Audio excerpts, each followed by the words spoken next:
Welcome to the Wednesday roast, and what a special roast we have. We haven't had a guest in a while, and the big comeback had to be with one of the greats. If you follow my stuff, well, you already know who it is.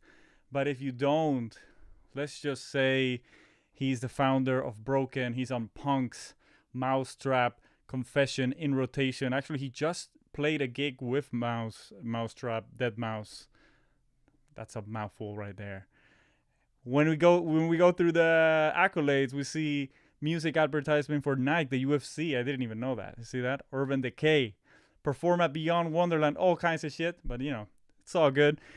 For me, he's just somebody that I really respect his music production, mixing, of course.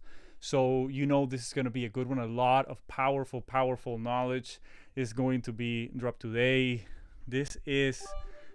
Oh, that was very loud. Yeah. This is Mr. Left Right.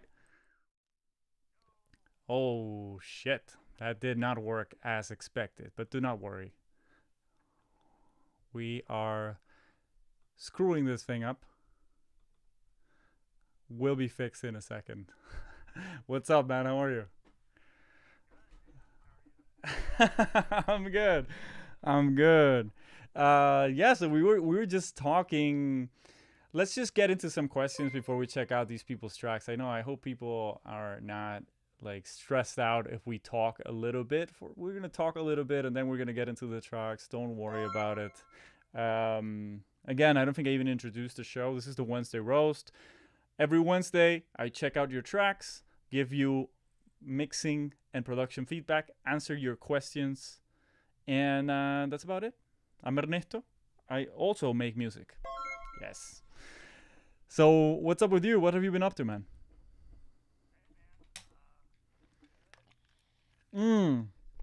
Yeah, wait up. We definitely got some situation here. All right, go ahead. Mic check, mic check. Yeah, you're good. Is that working? Yeah. Okay. Yeah, man, I have been good. I've been just working on quite a bit of music. I just did my first production stream on Twitch. I'm liking Twitch, man. It's a different animal, but it's fun. And yeah, I think Sunday I just did a live stream of me working on kind of a housey tune. It was fun. Yeah, man, and like you said, I did an outdoor drive-in show with Dead Mouse, which was wild. I haven't been doing any shows for a long time. Crazy, right? It's been a weird year, but at least Totally. there's been some sort of stuff. How was that? It was a lot of It was people. good, man. Yeah, I mean, it was a good amount of people, but it was really spread out. It was like at Texas Motor Speedway, the Dallas show was. Oh, And cool. I mean, that was the biggest venue I've played. But Because you're it in was Dallas, right? yeah, I'm in Dallas, and it was a drive-in show, so everybody was in their cars. It was freezing cold, so that was kind of weird. And when I first went on, everybody was honking, because a lot of people were in their cars because it was so cold. And it was very spread out. Everyone was distancing and everything. But yeah, man, it was cool. It was fun show. Like I said, I hadn't DJed in a while, so that was fun and went pretty well. That's awesome, man. I also have a gig tomorrow. I haven't played Hey. in a long time. I got hit up a little while ago for Lauderdale, COVID friendly. That's why I haven't been taking any gigs. So I've taken 2 gigs, both of them mask required. Following all the guidelines, because we are the privileged ones in this situation as DJs. The people that work in clubs, the small DJs, and all of those people are the ones that don't have jobs. So we got to respect them in some way instead of being selfish. That goes out to all of you out there. You know who you are. Okay? All right. So talk to me about forthcoming releases. I know you got stuff Uh, coming in yeah, rotation. yeah. The next one is on in rotation. It's on the compilation. Oh no, I forgot the name of the compilation, but my song is called Change. That's out February 2nd. I'm pretty stoked about that one. And then, yeah, man, I just got a host of collabs in the works. I've got enough material that I'm considering doing an album. Uh, Wow. yeah, I mean, I've got at least 10 almost finished tunes, including one with you. We working. And Yeah. if you heard my remix that I did for Left Right, you'll know that shit goes off, and hopefully we'll make something close or better than that. And I'm really Yeah. stoked to work on Real that talk. I and do usually more. play your remix now when I when Thank I you play so live. much, man. Yeah. I really enjoyed making that track. It really sort of flowed so well, even Yeah, though I it's mean, like very minimal.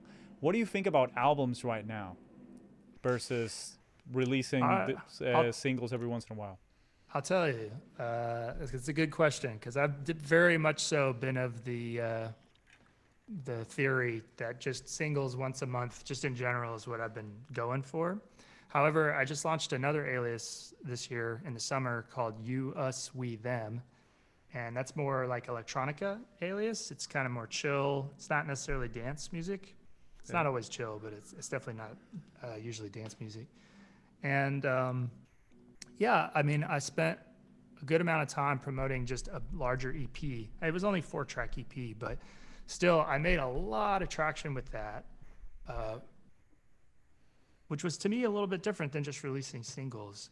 And I don't know. Yeah, I'm kind of split on it because I think the general consensus is that as long as, especially in dance music, because the shelf life is kind of quick, it's almost smarter to keep Mm. doing 1 or 2 tracks a month if you can keep up with it.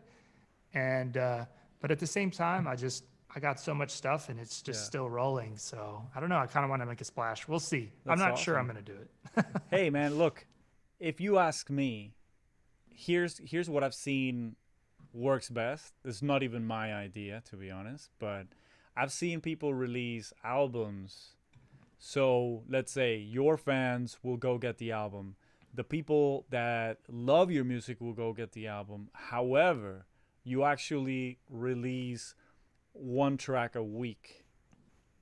So Oh, that's what okay. they're doing. They're releasing one track a week. So every Friday, when you open your whatever it's called on Spotify, I don't even remember anymore. Release Friday, release radar.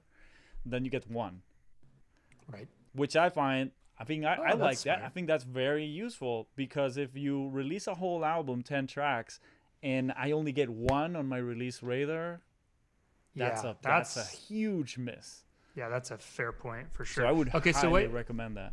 so what you're saying is that they'll release it on Bandcamp as a whole album, and to their fans, you can download it on the website or something. Yeah. But then Spotify, they drip it out. Spotify one track every Friday. I Okay, think that's nice the one. best thing I've seen that works best. Yeah, that's And what's up. I just gotta take a second to shout out all the people in the chat. I mean, I think we're already at a level 4 hype train. That's wild. That's crazy. Much love to everybody from the Broken English crew that's been here from the beginning. If you are new, make sure to hit that follow button. It is free, and I am here every Wednesday giving feedback all the time. The only thing I do is plug my merch. I'm wearing the World Tee right now. If you want to support the channel, you could go to shopbrokenenglish.com. I'm going to drop the link right now. And, well, if you want to add to the tequila fund, you can add to the tequila fund. I want to What's your drop that favorite link. tequila? I have it right here Oh, because we play the mono game. So we got the Casamigos. oh, Drop a tequila bottle emote in the chat if you know what it is. So when people don't check their track in mono, they have facing issues. We take a shot. That's the game. ah. That's basically the game. But anyways, now I'm gonna have to bully you to get on the Discord because that's probably the best thing that has come out of this pandemic for me. Just this group of people that have become my friends, and everybody's in there, and we've brought in a lot of the big producers as well. Everybody's giving each other feedback, helping each other out, giving each other information on how to do things, plugins, releases, everything. What's the Discord? Yeah, I'll drop it. It's the Broken English Discord. Oh, hell yeah. Everything is Broken English. That's the name of all my stuff basically. But now it's more become like our stuff, to be honest. So I'm happy to see it grow, and people have been getting releases, which is so amazing. We have Contrive getting releases on Dirty Bird, Moose, SID, a ton of people getting releases. Awesome. Right. What do you think? Should we go in there? Yeah, Actually, well, could you please drop your pre-order link in the chat for your new track? We'd love it if, our way of giving back here always is trying to support the people that come on here, the producers that are sharing their knowledge. So yeah, make sure to go and cop that track. You help out and you get something in return. All right. I'll put my socials on there too. Yep. Sweet, man. Okay, cool. Let's move in. Let's go. Yeah, let's do it. All right. Here we go. Oh my God, this is so flawless. I'm going to start a TV channel now. This is crazy. Can we drop the track tomorrow night? No, you cannot drop the track tomorrow night, unfortunately. The queue actually opens on, when does it open? Monday. So that was the 25th. So anything that's not the 25th here is off, basically. So that's how it goes now. We're gonna hide it if I find it. Okay, and then how this goes, just so you know, and nobody gets angry, the way I give back to the people that support the channel is I check out the Patreon supporters first, then I check out the Twitch subscribers, and then I check out the people that just show up. Okay? That's how it is. Live with it. Like I always say, if you want to get the best chance at getting your track heard, what you got to do is send it in Monday morning. So Sunday night, 12 a.m., that's when you got to send it in. All right? That's how it goes. If you want to skip the queue, you can add to the Tequila Fund if you want. Support on Patreon. I don't think I have any spots left on the one-on-ones, but you can check that out for sure if you want. Okay, let's see who's first. Who is first? Okay, we got Twitch. Here we got the Patreon supporters. We got Sonic and Fumes and Sonic. So Sonic's first. Sorry, Fumes is first, and then we got Sonic. And from there, we'll move on to we got Jerry Tang up here. I totally missed Jerry Tang. Yeah, we got a ton of people from Patreon right now, so it's gonna be hard to get in on this one. Okay, Fumes.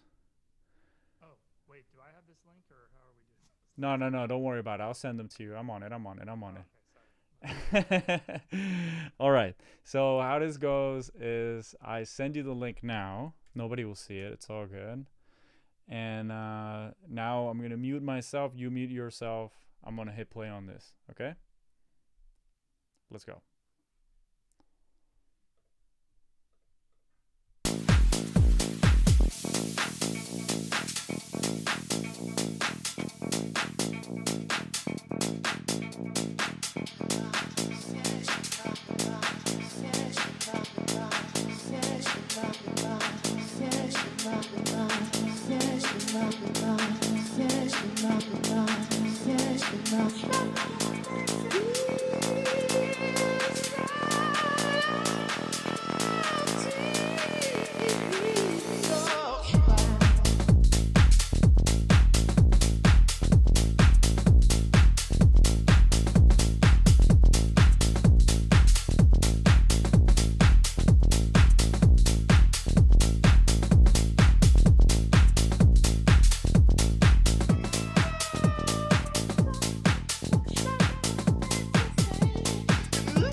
let's see.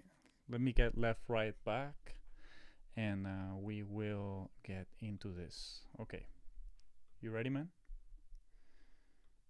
I think he's still going, so I'm gonna go by myself and let you know that I think I like this one. I think this is a pretty good start. I would say I started without you. Okay. You're good. No, I can hear you. I think you're I'm still listening. muted. Oh, am I? Oh no. Yeah, you're good. You're good. Okay. So yeah, I thought this was it's a really good start. I would say. I think that again a lot of whitenitis, how I call it, like a lot of stuff feels like you put the whitener plugin on it, or it's all hard pan. So it's a lot of that. That it feels like it creates width, but like I said, I don't think it does actually create width. It sort of stacks everything together and occupies all of the stereo field. I think that's a problem. I think that your hats and your drums are way too sloppy, so there is no space to breathe between the elements, and there's not much clarity and dynamics because of that. What do you think? Hey, sorry, I was listening through again. Yeah. Honestly, I thought that, it was a really good start for a hook. I mean, especially this kind of tech house sound. I thought the groove was pretty good. I mean, I don't know if, I wasn't sure if it was fully mixed or not, but in general, I thought everything sounded pretty good. My biggest thing that I harp on a lot is just the development. And I think in general, the movement of it is pretty good, but every 8 bars or so, you want to make sure that there's a little something that changes up. And there was a lot of good stuff in there, high passes on the kicks, lots of cool little effects with delays and stuff. But especially towards the end, I started to be like, okay, what's the next thing that's going to happen? So maybe that's something to look at. Yeah, I think it's a great start. Definitely, definitely a good groove and a good choice of what, let's say, elements should be in a track. Except, of course, I would like some sort of pluck or staff that's occupying that 1,000 to 6K range. It's not there right now, so it feels a bit scooped without it. Even if you have that hit once every, 32, that's still gonna open people's ears and have them imagine where that space is. If you don't have it, then the track stays down here. Okay, so I just sent you the link for Dummy Splash. Let's take a listen. Let me handle. I really gotta get a stream deck or something because this is crazy. All right, I'm on it. Let's go. Okay, we're listening now.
Okay, so that was Dummy Splash with Nightmares from the Heart. Let's get into this one. Let's do it. All right. What do you think? I'll let you take this one. Sure. Yeah, I had a lot more opinions on this one. So Cool. right off the bat, it did feel like a little simple, but I actually really liked the like kind of low slung kick. I liked kind of how minimal it was in some ways because I really liked the negative space, and I think that gave you. Wait, what the name of the song is? Dummy Splash, right? No, his name is Dummy Splash. Oh, I'm sorry. Dummy Splash, Nightmares from the Heart. Okay. So pretty minimal to start, but I did like the negative space, especially because it gave room for that really dynamic synth, the one that's kind of really rolling around. Man, I don't hear that much dynamics in a lot of dance music these days, so it was really cool to be able to hear that move so much with how minimal it was. The biggest pieces of, I think, constructive stuff that I could give is that on all three, I skipped through all three drops, and all three drops, especially on the second one, you did a good job of pulling things out right before, and then new stuff came in. But on almost all three, it felt a little cluttered right when the drop hit, and my brain didn't have one good thing to focus on. Especially on that second one, there's this modular sample and hold kind of thing, and because I wasn't expecting it, it felt kind of cluttered on those drops. So I think just concentrating on those areas and making sure you take the energy away right before the drop, and then when you come in, you're real specific about, one new thing for them to focus on. Yeah. Very, very good points. What do I think of the track? I wrote a couple of things down. I think that you're getting very, very close to a very releasable mix. So congrats on that. We've been working together, and the evolution has been really great, especially with progression. So yeah, shout out Dummy Splash. Drop a monkey in the chat for him, and big up, big up. My opinions on this are that the snare click is a little too harsh. When you have the Eastern percussion hits, they have a lot of resonant frequencies. They're peaking, and they're peaking out. You should probably be able to see that on the frequency spectrum. But they're pretty annoying in that sense. And my other my big recommendation is you have that synth that's sort of in the middle, which is good, but I would not have it running through the whole track, right? I would actually make the ARP the main part of the sound, and I would switch out the ARP for a stronger, more front-hitting ARP that leads the track, because it really needs something to bring it to the other level. Right now, it could be played at a lounge, and if you add the ARP and you push it up where it needs to be, then it could be played at an after party. I think that's definitely the difference. So I got to shout out some people. Oh, yeah, go ahead. Oh, I was just going to say, yeah, I think you're right about the mood for sure. There's potential to take it up a notch for sure. So I got to shout out Suave for subscribing for 6 months. That's fucking crazy. I would have never imagined that I would have been here for 6 months, a year, 44 rows. This is wild. Shout out OCMG Gaming for giving 100 bits. Queen Bee gifting 5 subs. That's wild. Snake Bones, Moose subscribed, Mitch Dodge subscribed, Spalk subscribed. I mean, I wasn't able to see this before, but just like much love to everybody supporting the channel. You keep this thing alive, and you keep me motivated to make it better and bring more people on. So I'm gonna take a shot to that. Big up. If you're drinking with me tonight, let's take a shot with me. Let's hit it. I wasn't expecting that. Here, I've got something. Yeah, this is the only night that I actually drank. In the beginning, I was drinking a lot because nobody checked their tracks in mono. All of the tracks were facing, so I was taking shots, and by the end of the streams, I was destroyed. Right? That's a fact. You can go back and look at it. Makes for good entertainment. Yeah, you can go back and look at it. I was getting destroyed, right? Now they've all, like, a lot of the people that send tracks in have been sending them for a while, and they've all become so much better. And now, yeah, I drink basically when I want to or I don't, but usually I don't find like huge problems with the tracks in that sense. Yo, shout out Tom Reed, Real OG, and Moose. We just shouted you out, so thank you. Moose says, I remember the first rows. That's crazy. Anyway, so I want to shout you out a little bit. Where can people follow you in your socials? When is your Twitch? Let's say, when is your next Twitch stream as well, so they can go hit you up over there? Yeah, I think he's listening to the track right now. Oh, are you talking to me or Muse? Yeah. Oh, you're talking to me. Yeah, I'm talking to you. Oh, okay. Sorry, you just said Muse, so I thought you were talking to him. Yeah, I don't have my next Twitch thing planned, but I'm definitely going to be doing a lot more just like production streams and I don't know, little stuff here and there. Yeah, but my Twitch is /left right music. Here, I'll throw it in the chat. Awesome. Thanks, yo, much love to SID for that tip. Much love. Yeah, definitely go follow Left Right. I watched your production stream. I couldn't catch it the full thing. I caught a lot of it, and it was really cool. I like the simplicity of how you just go in. I think also that your ear is very, very trained, right? So there's not much guessing in what you do. So there's not much trial and error because your ear is very trained. Oh, thank you, man. Well, at least, especially with that one, I just kind of started with the 909, which is kind of hard to beat. You know what I mean? Yeah. So sometimes I'll go back and replace those. But yeah, it was fun, man. Honestly, I'm gonna do it again. This is fun shit. All right, let's hit up this track by Fumes, specially made for the Broken English roast. That's how we like him. And big up Snake Boss for the follow. Again, if you haven't hit that follow button, hit the follow button. That's all we need from you. That's all we need for you. After that, if you want to go follow me on Instagram, look at my pictures looking like, like a male model. That's right. That's what's up. That's what's up. I'm out of pictures now, so I don't know what I'm gonna do. The other day, last picture I have is just like my phone against the wall, and I'm like, I need to promote the roast. What am I gonna do? But it's all about the hustle. Let's go. Let's go. All right, I'm gonna mute you, and let's hit play on this one.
All right.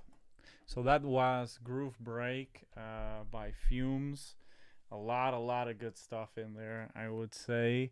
Let me know if you dig this one and hit that hot emote. Show me what you got. Okay? Show me what you got if you dig this one.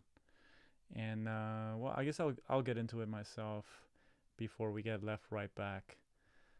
I think he's tripping on this one. He's enjoying this one. All right. Okay. Yo, What's good, brother? What do that you was think? fun. Good stuff? Yeah, man. So I really like the core elements here for sure. This is one of those where I think this one could really be a slammer, but could use some like, you know, production, some little production work. Also, I have never been into electro until like this year, if you can imagine. That's weird Yeah, because you've been making breaks for a while. I have, and like the whole first 10 years of my career, I was like very purist about only using actual breakbeat. And then maybe like, oh, it's gonna date me now. Maybe a few years ago, yeah, see, there we go. I can avoid that. A few years ago, I made a track called Sweat, and it was my very first track to ever use an 808. I'd never used it before. Like I Yeah? purposely avoided 808 and 909s. And then since then, I've been using it a lot more. I've started to like it. And man, I never even really liked acid or electro. And honestly, it's like this year that I've been getting more into it. And that shit is popping off right now. I'm sure you're noticing it's starting to pop. I Of you know. mean, I don't You're doing wanna, it. I don't wanna, I don't wanna say anything, but you know what it is. Yeah. So that said, yeah, man, I think that acid hook is awesome. I do think it could use a little bit more movement, but I love how it comes in heavy at the end. And the biggest advice I can give, on this particular track is just getting those drums to pop and groove a little bit more. But especially that I know Ernesto is going to say this because we have the same issue on a track I sent him for us to work on, or it was the other way. Doesn't matter. Yeah. That 808 kick, it's real low, but it could use some oomph, some warming it up in the mids a little bit. Get A some, little saturation. yeah, get some harmonics in the lower mids.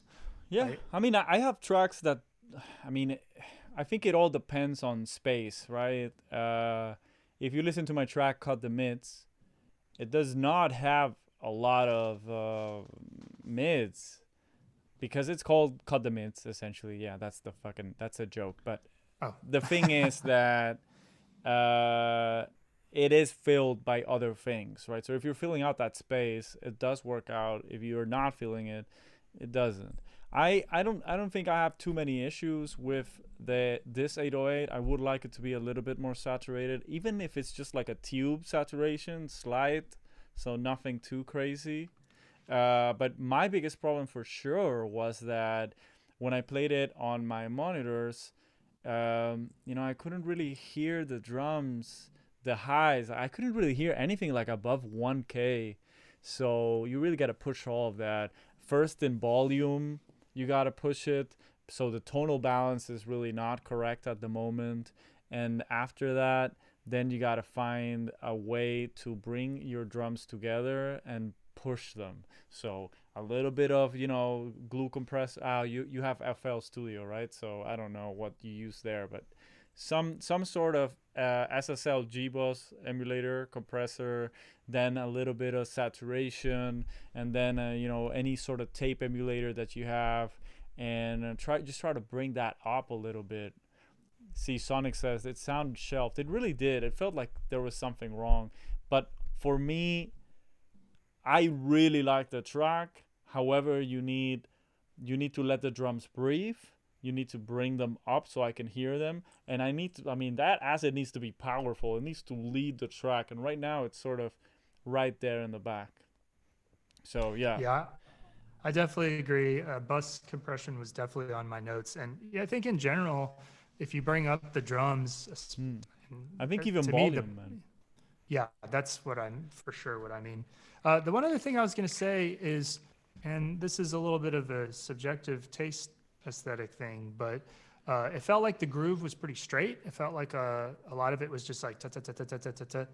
And that's the kind of thing, and maybe that's what you meant by making the drums breathe a little bit, is if there's just even a tiny bit of swing or some velocity changes before it goes into the bus compression, that I think that'll help it really make it even dancier. Yeah. That wasn't what I meant, but yeah, it did for sure. A little bit of groove always works. I just feel like, I don't know, it's kind of strange. That's why you got to check stuff on different monitors and on different headphones and all of that stuff. In the headphones, it sounded good. When I played it on my speakers, I was like, what the fuck happened? And that's usually because the tonal balance is not correct. So probably the bass is too high. It's not letting the rest of the track breathe. And when you put that limiter on, then all of the other stuff is getting crushed. So, says the guy with 15s on his head. Yeah, bro, you may make fun of my headphones, though, but they're fire. So, believe it. Hey, I was going to ask that. Are those the X's? I have the LCD ones. Yeah. But I'm still getting used to them. I know. Yeah. Anyhow. Yo, much love to Jerry Tang gifting 5 subs. Big up, big up. Leave those, drop that tequila bottle in the chat for Jerry Tang. Supporting the community. And I think we had somebody else that Fume sent in a tip, so much love.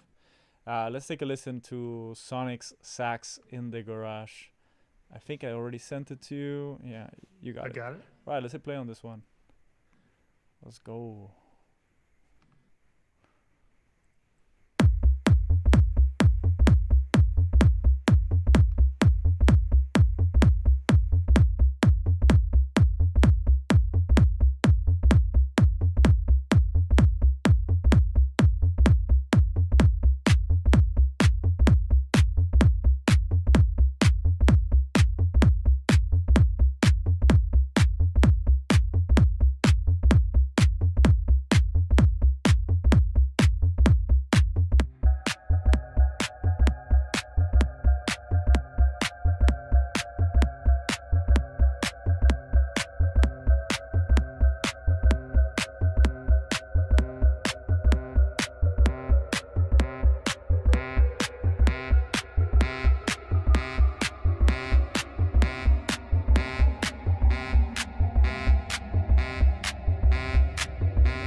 So that was Sax in the Garage by Sonic.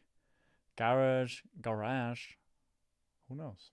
I don't know. What do you guys call it? Let me know. All right. See if I can get Mr. Left Right back in here. I'm back. What up? Can What you do hear you think me? about this one?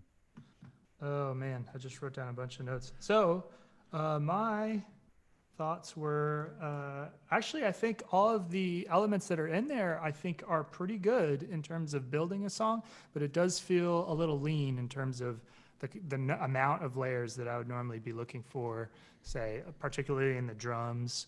And then really it was only, I heard the big sax piece, but was kind of feeling like maybe there should have been a bass line underneath it.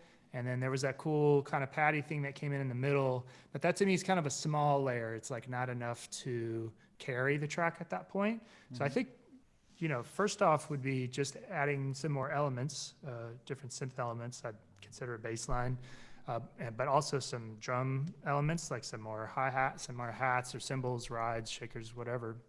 But the last thing, and this is something I always do with my own students, is I usually always want to hear like a reference for like what they're going for, but based on the elements I heard in this track, it felt like the kick was kind of aggressive to be paired with like a reverby sax thing. You know what I mean? So it kind of felt like this cool housey vibe, but then it was like jump, jump, jump with the kick. So maybe try out a little bit of a less aggressive kick is another idea too. All right, yeah, I get it. I think. Okay, so what do I think? I think great evolution, Sonic. Round of applause in a lot of senses, right? For me, I think from the intro to almost the outro, you really understood what I have been saying to you a lot, which is how tracks, let's say, should be arranged to be more DJ friendly. And this one is you have spaces every 32 to create a little bit of tension. I would have liked more drum progression. I didn't feel like I got a lot of that. Like, let's say if we go to here, I can't really see what that is, but I think that's 118. So, at 118, I was already waiting for something to change. Same here. Here, I think the evolution was pretty right, even though you have that huge reverb that occupies a lot of space. But I think a lot of good elements. I agree with the kick thing. And again, you threw this outro that, really, I don't think has any place in this track. It doesn't fit at all. I think if you grabbed a 8 of that outro and put it right before the breakdown, that might give it a little twist and change it up, which would be good. But right now, it's just there, and then the DJ that doesn't know how to DJ that well, he's gonna be like, yo, what the fuck is this? And then he's never gonna play that track again, right? That's basically that. Yeah, that's what's gonna happen. Yeah, I'll throw in one maybe tip that I say constantly, especially with people who have just met me for the first time. But if you're not, especially when you're first starting, comparing your songs to tracks that are in the same vibe that you really like, it's one of the best teachers. You're not trying to copy it, but if you have something that you can listen to your song and then you compare it to someone else's and be like, what are they doing at this point in their structure versus what I'm doing? It's something that can teach you for ages. So that's always a good tip, is just, be critically listening to other music as well. Thanks. So we got a bunch of tips from people that want to get their tracks jumped up. First, I got to check for Queen Bee. I don't know if Queen Bee sent in a track, but she's been like giving out a ton of subscriptions. So much love to her. And then we have, let me just check real quick. Of course, I lost it. That's a fact. Okay, so we got Jackson Basting, who would be up next. Who is Jackson Basting? Punk Wire. There you go. Let me see where I can find Punk Wire. Punk Wire. Who is Jackson Bastings? Just drop it in the chat. Okay, here we go. Punk Wire. Punk Wire is next. And then we have Punk Wire. Wrong link. What are we gonna do? Send it in again. I know we got you here. on the list. And then we have SID. Then we got Eric Saucedo and Jason Randall. So let me look up SID. SID, also a Twitch subscriber, so that definitely counts. I tipped and I subscribed. Snake Bones, trying to jump the queue. All right, yeah, you got it. So you are Jackson. Okay, yeah, sorry. I don't really know. Everybody knows each other by their their DJ names. Okay, where's Snake Bones? Gotta look up Snake Bones. Let's just listen to this and we'll figure out the people that tipped in the chat, all right? Okay, let me send this one to you. SID always has some really excellent melodic techno things, crazy stuff. So I think you'll enjoy this one. All right, let's hit play and let's hit it.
All right. That was SID with an ID.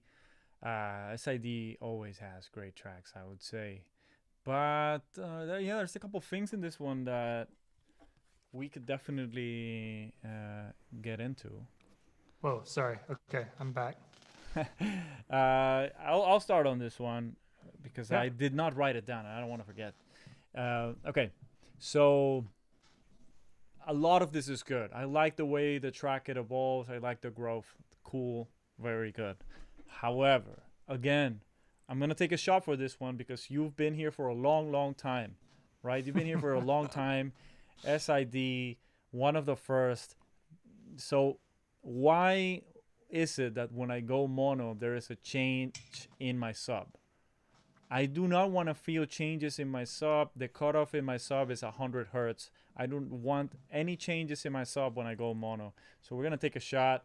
Drop a monkey in the chat. All right. And if you're drinking, take a shot with me again. Today, Casamigos Tequila. It's usually been Casamigos Tequila because I don't know. I really like it, man. At first, I thought it was hilarious because it was George Clooney. And I said, I'm never drinking that. I mean, what am I talking about? I've tried like straight up Mexican high level tequila, but this is just smooth. I dig it. Also, I think that he did it with like the Gerber dude that owns everything, so maybe that is a little bit of it. So yeah, mono, same situation with the lead. Again, you need to lower the volume of your stereo lead compared to the mono signal of that lead. If your lead is super stereo, it feels like a pad. There's no hit, there's no power to it, and it will not lead the track. So I've been getting into this a lot. You guys sometimes just put all of these widening plugins and stuff on these leads. The lead becomes super wide. The volume then has to be low because wide things sound louder than mono things. I don't know if you guys know that, but that is the truth. So that is the problem that you're finding yourself in there, right? Okay. Queen Bee says Porfirio Añejo. I gotta try that one out. I don't know. I haven't tried that one. Yeah, I'm a little bit of a tequila guy, but Yeah. I don't have a collection or anything. I mean, I'm down. I just drink it. I don't have any here though. I wish I'd known. That's so weird. aside from that, I feel like you basically don't do any compression, and all of your elements have too much sustain. So especially when the last drop comes, I just feel like a wash of sound. I don't have the different hits that are creating the groove. So everything is good, right? But there's a lot of stuff that's going down, and you need to make choices. I think I always make the reference of like if you're wearing a squared shirt, you're not gonna wear squared pants. You know what I mean? So if you have very wide sounding stuff, then have tight hats, and that way the contrast will make things fit together. Hopefully I explain myself. If not, just drop it in the chat. What do you think, man? Hey, yeah, so I thought this was pretty well written. I mean, I think it had a lot of the right elements. And I actually thought what compression I thought I heard sounded pretty decent. I thought mix in general was pretty good. What I thought, I'll say the major things and then this not as major things. So the two biggest things for me in this song was there's this huge opportunity for this soaring vocal. And when I first started hearing it, I was like, okay, hell yeah, here it comes. And then it just kind of went, rah, rah, rah, and I didn't hear what it said. And I was like, what's happening? So I do think that you've got to, I mean, this is a melodic tune. You've already got vocals coming up. Hit those vocals to where we can really hear them. And the vocals that I did hear actually sounded kind of, maybe even a little scooped in the upper mids and super airy, like almost like overly multi-band compressed. And I don't know if that's the sample or what, but just let's make sure that if you're going to put them in, let's hear them, you know, put them up front and, you know, make a thing out of it.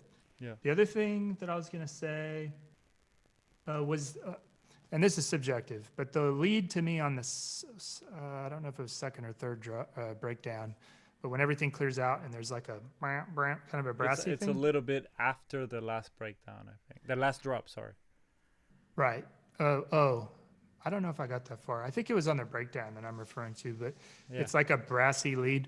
That to me felt a little dated. I feel like you could try out a few other leads, just to try. If you love that lead, keep it. That's a subjective thing.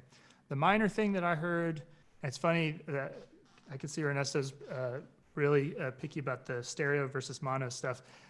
My comment about the stereo versus mono stuff was actually the shaker, because the shaker is on it's one of the only super high frequency things, and it's just slowly going pretty far left and right.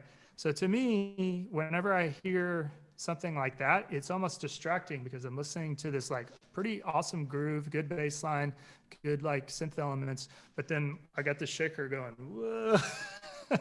So when I usually do hats and shakers and upper frequency drums, I like to have my core stuff in the center, and then I start to pan them out little by little. If I do have auto pan, I want it to be balanced, right?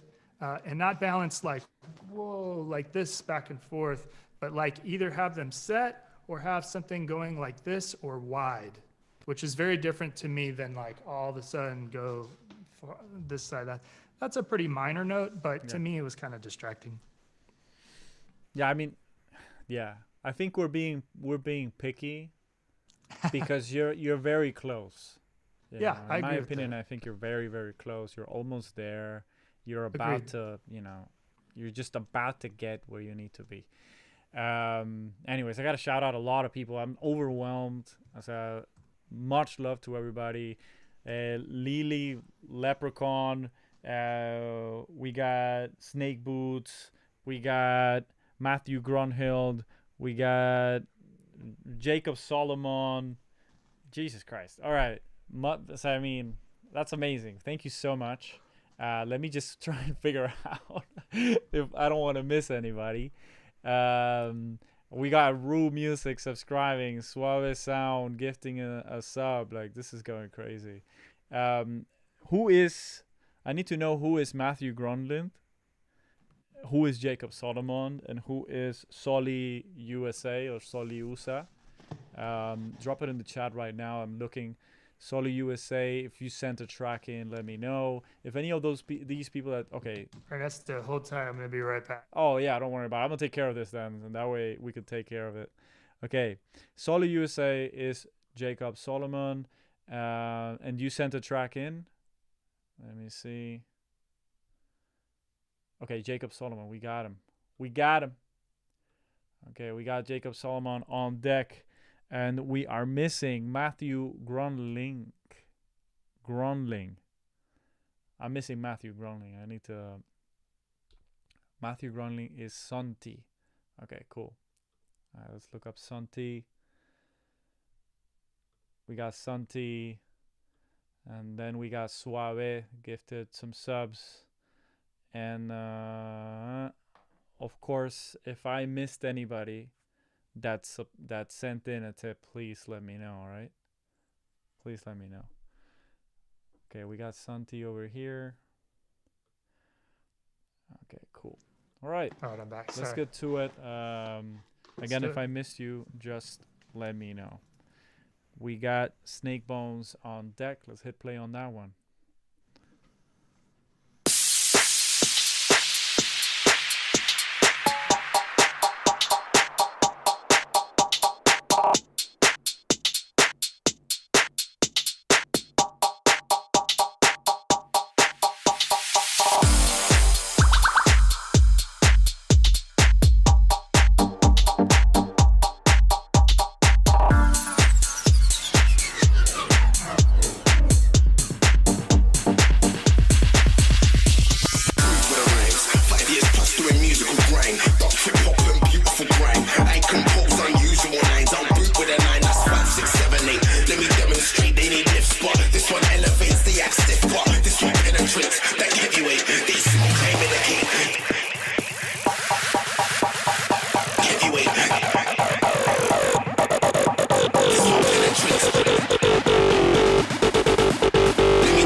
All right. That was Like This by Snake Bones and Suave. Collab. Let's see what the man thinks about this one. Again, I think I got everybody that sent in tips. If I didn't, just let me know your name. And for the next time, please go ahead and just leave the tip under the same name you sent the track in. I think that will definitely be beneficial for everybody. Okay. Again, if you're new here, please make sure to hit that follow button. I'm here every Wednesday, and hopefully more shows, more stuff coming soon. I also have a YouTube channel where I have a ton of really, really important tutorials, very to the point. Everything is under 10 minutes, and it has basically the information that I've learned in 10 years. Is that a financially sound decision? No. But I guess I hope you enjoy them anyways. Let's see the man is here. Are you here? Yep. Can you hear me? Yeah, Check. we can hear you. We can hear you. Okay. Yeah. So I thought that this was a pretty cool track. Lot of elements in this one, and one of the first things that struck me is that there was kind of a lot of elements of what I consider pretty different styles, right? So there was definitely, so that was kind of the overarching feedback that I had was, it kind of sounds like you kind of were trying to go kind of tech housey, like real groovy, low end stuff, but then there's just some really aggressive vocals. There's really aggressive like synths and stuff, and I think all of that can combine. But just, I know this is kind of vague, but just be kind of careful and try and pick more one direction that you want to go and focus on that. So, for example, if you wanted to go a little bit more of like a tech house groover, then some of those that are really aggressive and some of those really heavy acid, I'd back off of those a little bit. If you want to do the opposite and you want to be just really aggressive, well, then maybe you should pump up some of the low end stuff so it is also more aggressive. But that was the overarching thing that came off to me, was that the style felt a little bit all over the place, but a lot of the elements were quite good in general. Some minor things were that vocal sounded pretty high passed, but it was also a little blurry because the delay on it was a little heavier. You could clean that up by either filtering the delay down a little lower and or spreading the delay itself out. It kind of felt all mashed together on that vocal. And then the other thing which is kind of minor, that stuck out to me is there definitely sounded like there was some kind of cut and pasting with audio in places, both in the bass line, felt kind of like duh, duh, duh, duh, duh, like there was a lot of empty space when it would be nice to connect it a little bit, doom, doom, doom, doom, where it flows. Also at the very beginning, I heard a duh, duh, duh, duh, duh, duh, duh, and then I heard a little click, kind of sounded like copy and paste. I could be wrong, but those were some of the just initial thoughts I had. Okay. I don't know. I mean, were you able to hear the kick really well on this one? I can hear pretty well, yeah. Yeah? I don't know. I wasn't focusing on it. I feel that the kick was a bit lost, at least from where I'm listening. I think that everything is right. There's just there's some weird stuff going on. Because, or maybe we're just getting tracks that are really made in headphones, I guess. But the thing is, right now, I was missing the kick, right? And then we have this horn lead thing. It was so hard panned. It was distracting and loud. Yeah, I heard that too. So, yeah, I think I could get into like 1,000 little details, Snake Bones. I think the biggest problem is you really need to reference. It's super important. Again, I think lately what I've been giving as a recommendation is put a timer on your phone for 20 minutes. Every 20 minutes, just listen to the references that you have and then go back to your track, and that will help you out a lot. You'll see how these things start to stick out, especially in loudness. So that's number one. Then if you have a lead, don't go super wide. It might seem like it's powerful, but it's actually not at all. And it's just gonna feel really out of place. You just have to basically, like I said, have some sort of mono element that is louder than the width, because that way the width at a lower volume will make the lead more powerful instead of overwhelming you and actually falling flat. Aside from that, really got to make choices, right? You got to make choices what to have, when and where, and at the same time. If you have huge elements, just make sure to go ahead and have huge elements not hit together in the same in the track, right? So you may have a huge element on the drop and then bring the other big element a little bit later when you take out the one from the drop, and that will help you fit bigger elements in the same track without destroying it. But at the same time, it's just too much. Yeah, go ahead. I was gonna say, yeah, I mean, 100% I agree with that. Like, that was kind of what I was trying to say before, is that there are a lot of like big elements, and at least to me, one of them was like really heavy, this kind of style, and then another one was like, oh, we're doing heavy acid now, and then another one was like, okay, Roland tech house stuff. Yeah. So maybe you don't even need that many big ones. Maybe you could just pick one or two and then focus on developing those. I don't know, just an idea.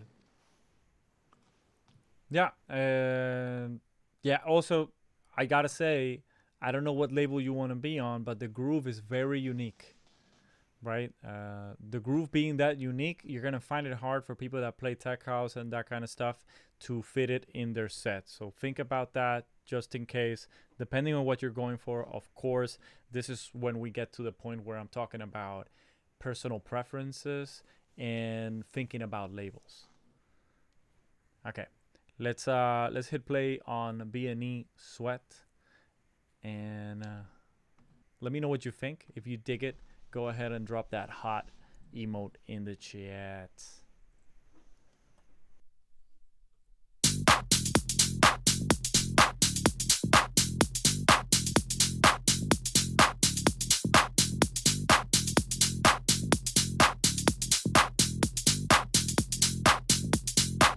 Wanna see you.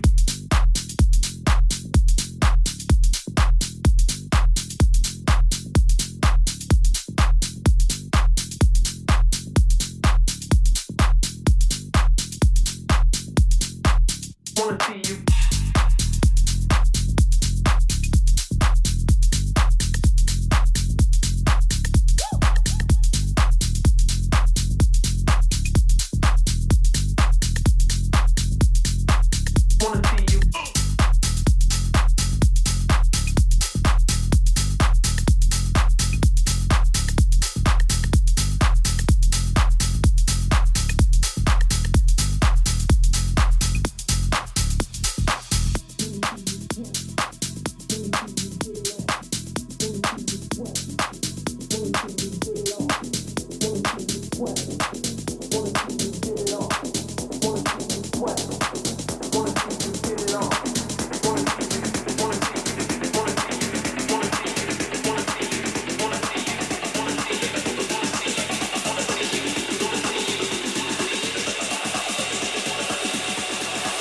Wanna see you sweat.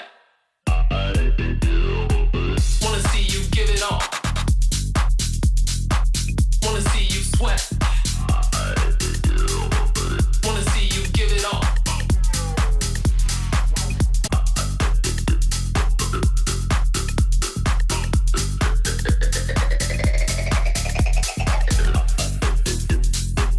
Wanna give it, give it, give it, give it, give it, give it, give it all.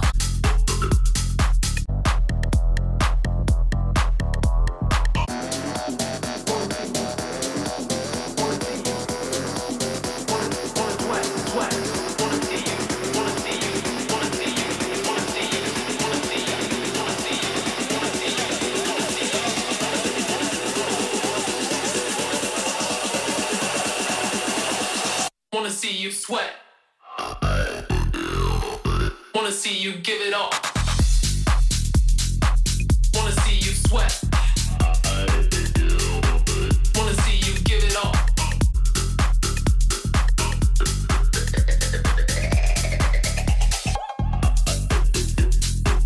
Wanna give it, give it, give it, give it, give it, give it, give it. All right. So that was B&E and Sweat. Let me try and fix the volume here so you guys can get me closer to the volume of the music, hopefully. People are saying this one is hot, so that's good stuff right there. Let me get the man back and we can get into this one. Break it all down. Also, I think I got a tip from Dog and Hoss. Please confirm, Dog and Hoss. Let's see what's up here. Yo. Thank you, Miss Megan, for the follow. Big up, big up. Is that Miss Megan? I hope it is. Shout out. Much love from B&E. Yeah, good stuff, good stuff. Let's get the, yeah. Yeah, Ernesto, you go first. I go first? Yeah, I'm still writing some stuff down. I mean, I think when it gets to this one, I think there is just my biggest problem is just some muddiness in the bass. I think you could basically switch out this bass and already have a track that's like 2 or 3 points better than it is at the moment. Again, I always say, I mean, I've been saying this a lot, right? But these basses, they're all very similar to that tech house bass that comes from, the Repopulate Mars, that kind of stuff, and the new minimal tech house bass sort of stuff. And that's just like a clean hitting saw wave that really, really works, to be honest. I can tell that this one you either made it yourself or sampled something, but I cannot really feel it hit clean.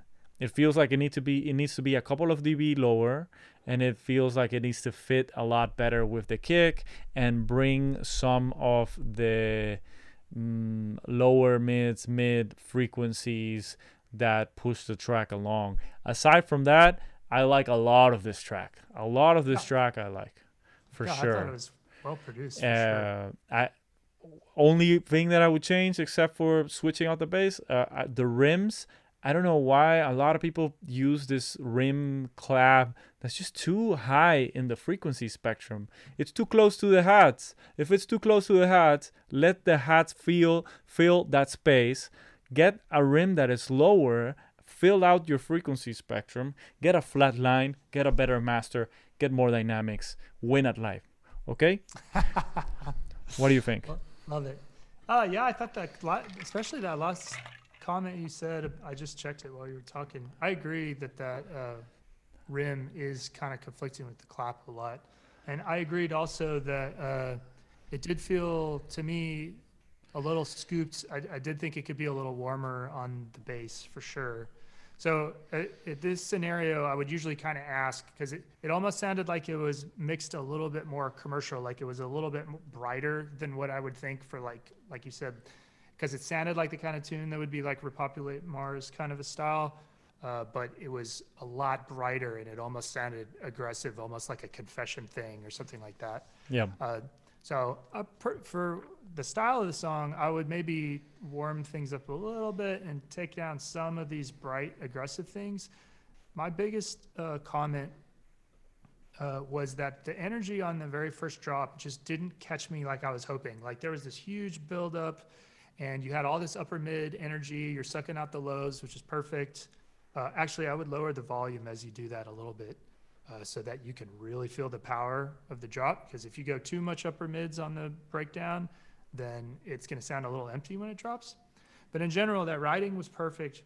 But then when that vocal came in, it was a surprise, and it kind of took a left turn, and it was kind of muffled and midsy. I would try and work on the energy a little bit, but then in terms of the vocal placement, vocal was really bright throughout, and sometimes even in front of the beat. And when it's just a chop like that, I don't think it has to be like way in your face. It can kind of, it can be that, it can still be part of the groove. It can be side chained a little bit more and behind the main groove. And outside of that, I mean, it was a very well constructed track. I think people can jam to that for sure in the club. I was grooving to it. So yeah, I think the writing's on point. And it's just some tiny little mixing stuff here and there to adjust. All right. Can you? I don't know. Yeah, I think it's just a few small details, in my opinion, right? And I think you're very, very right when it comes to where you want to place this track. There are some elements that don't fit in those labels. There are some elements that feel a little 2016-ish, 17-ish, compared to that minimal tech house thing that's on right now. So I would highly recommend thinking about where you want to sign these and taking that into account for sure. That was a really good point. All right, let's hit Punk Wire, Keep Out. See what's up with this. Let's go.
Right. Okay, so that was Punk Wire with Keep Out. Clearly, Left Right loved this one. So I'm going to let him go in and we'll see what he thinks. I mean, clearly, you definitely enjoyed this one, right? Hell yeah, man. No, this has got all kinds of elements I love. What? I think something happened because we can barely hear you right now. Sorry, I turned down my mic. Okay, Yeah. can you hear me? Yeah. Yeah, man, this is my shit. Love this tune in general, man. That first drop and the second drop are super fire. Really love the intro. That Reese is super. I'm in love with Reese's like that. The edits are fire. That lead was cool. The buildup was cool. The drop was sick. I do have some constructive comments. But yeah, man. Okay. In general, I get really excited when all of the elements are there. Plus, there's cool sound design, great impact on the drops, etc. So my constructive feedback is this: on the drums, when that first break, when I say break in this case, I'm talking about breakbeat. Felt a little bright. There was like a little too much air up at the top. I saw someone say bicep in the chat. If you're going for a little bit of that more vintage stuff, I'd put a low pass at like 10K on that break. So it's not like, it doesn't need to be super shiny.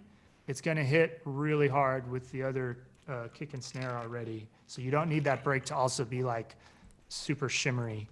Also, the release on your Reese, there's some points where it stops.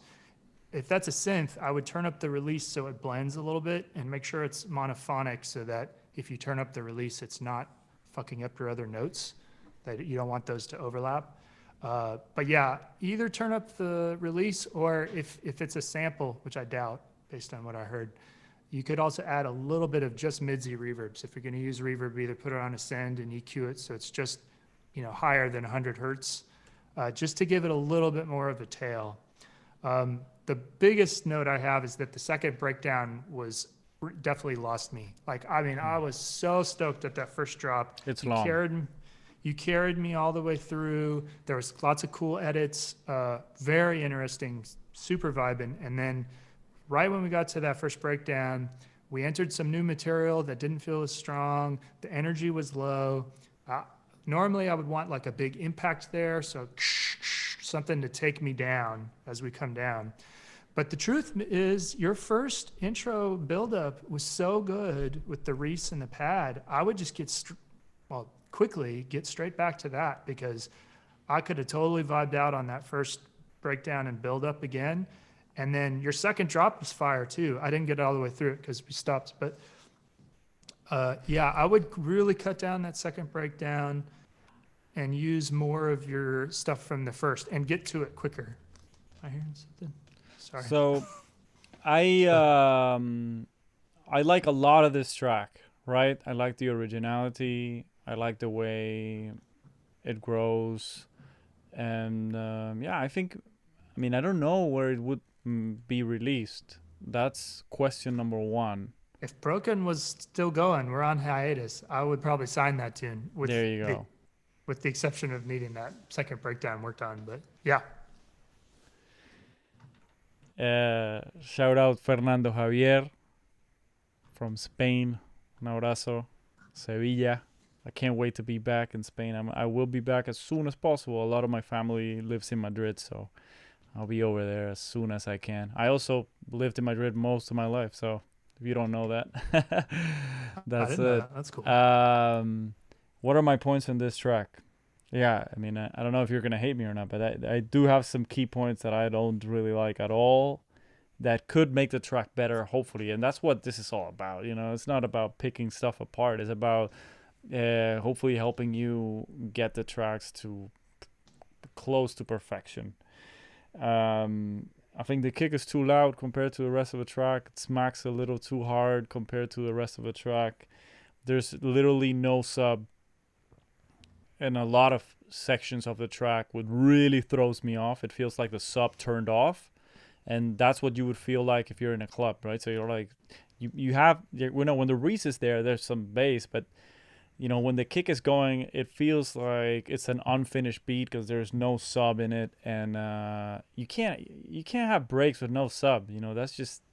That cannot happen at all.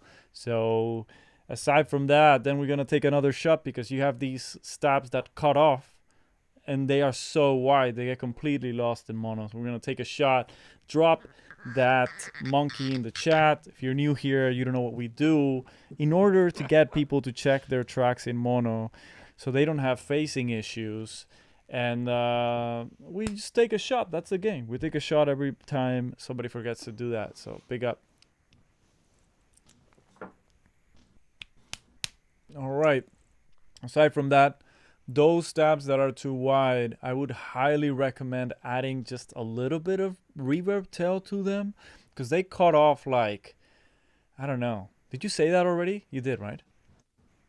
Yeah, there were some Yeah, you said stabs that. that I were think you kind said of that short. already. So either increase the release or try some reverb. Yeah, you said that already. But yeah, you can increase the release, or you can add a little bit of reverb tail so that it doesn't feel like a sample was cut off, and it's gonna feel more organic.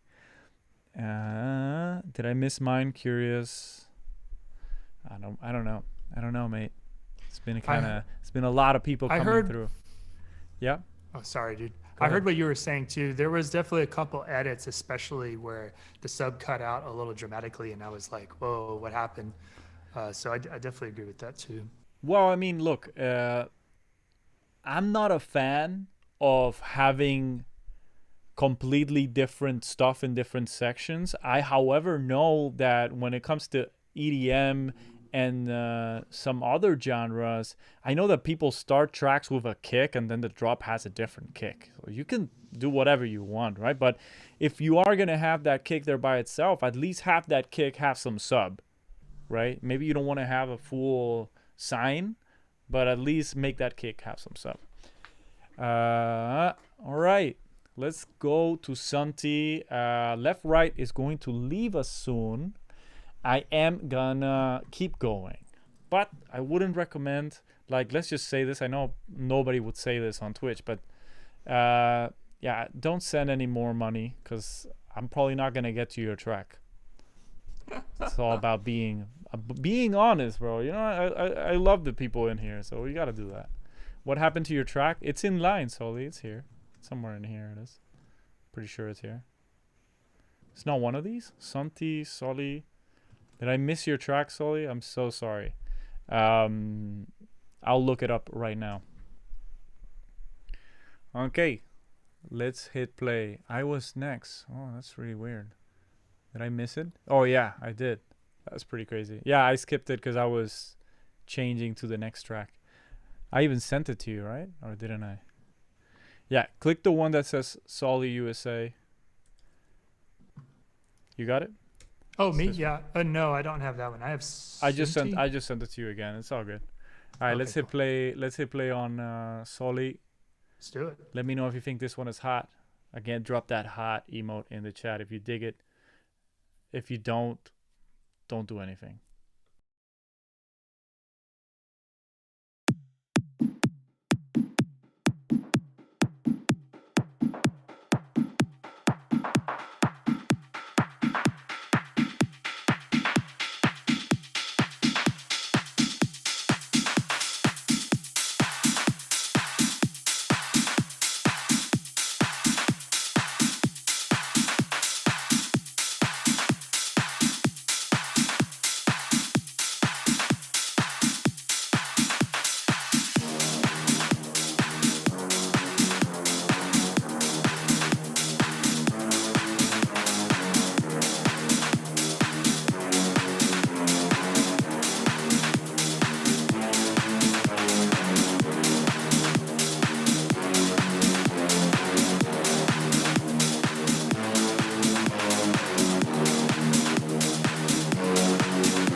All right, so that was Soli USA or Soli USA. I don't know. Yeah, it is Soli USA with untitled demo version.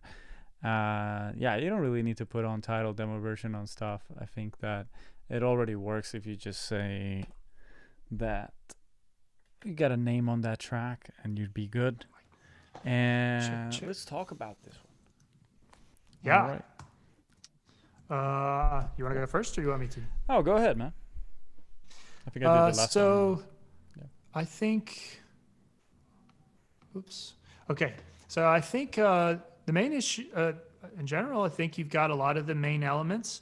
In general, the main thing that just really stuck out for me a lot was that there's definitely a conflict between the mid horn lead thing that you've got kind of in the background, and then your bass line.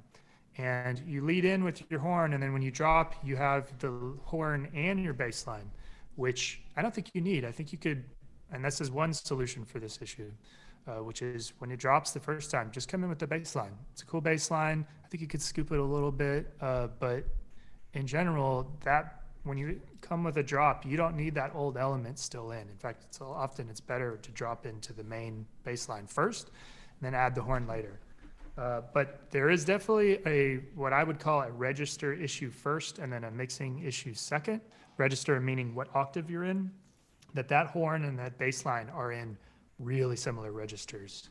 So having them play at the same time is not impossible, but I don't recommend it. So some solutions are never having those playing at the same time. Another solution might be changing the octave on that lead.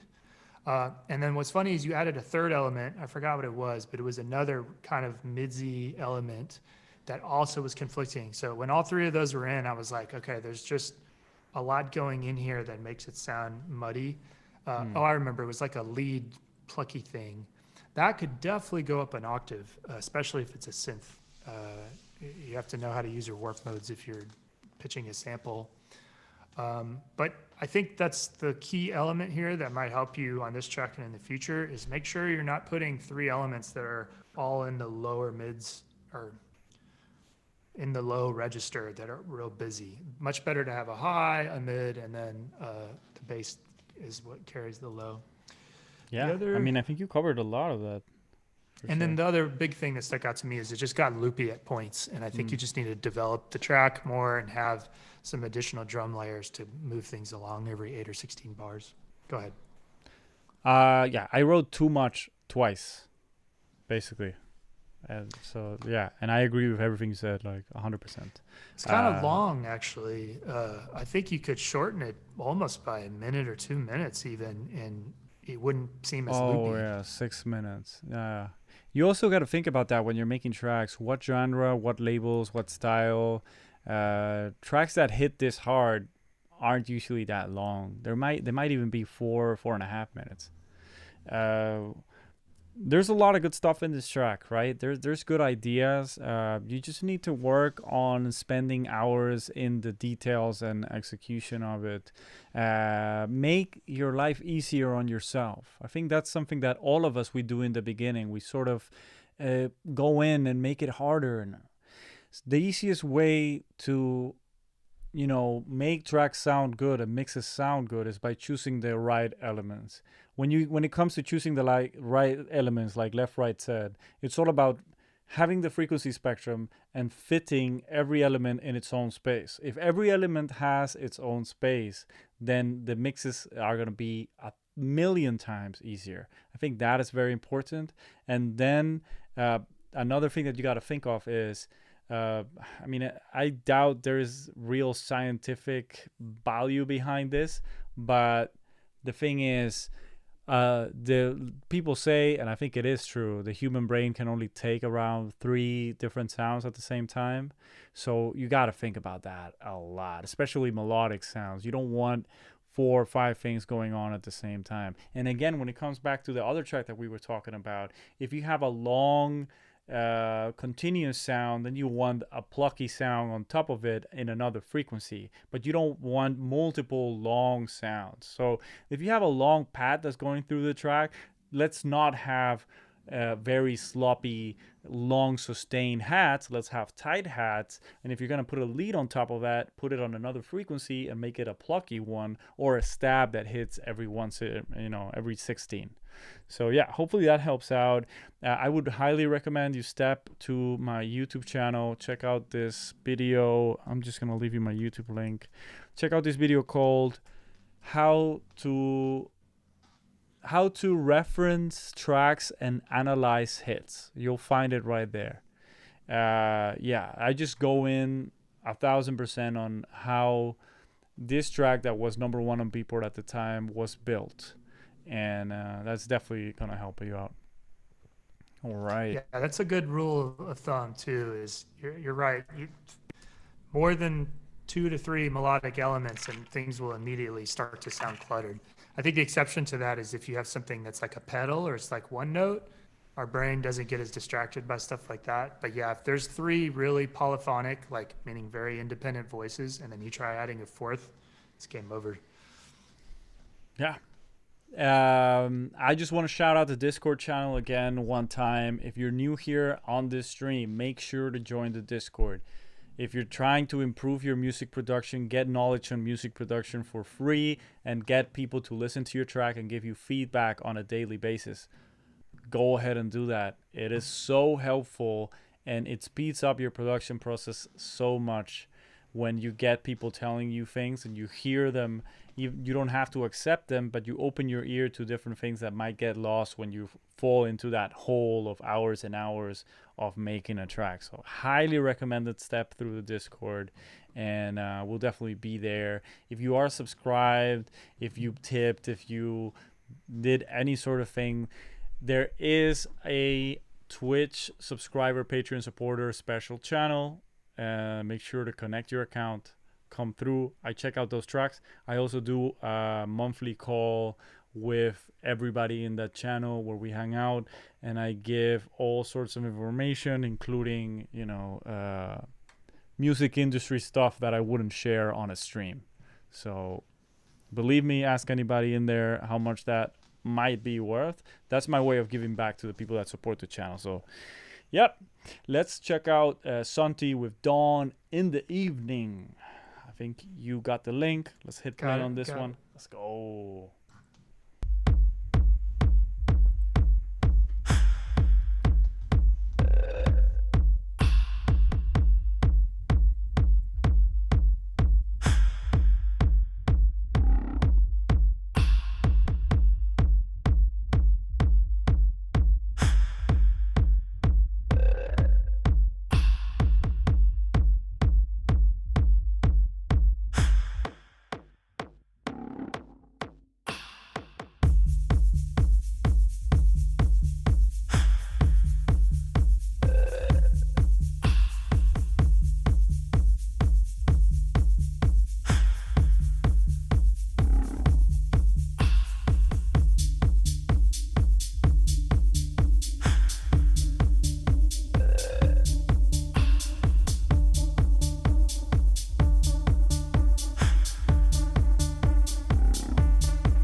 Okay, that was Dawn in the Evening by Sunti. Let me get Mr. Left Right back. We'll get right into this one. I'm here. It almost became a second song. Yeah, that's pretty much right. Dummy Splash says, I dig it a lot. Not. I don't know what he's saying. Sometimes never says, this one is hot. What do you think, man?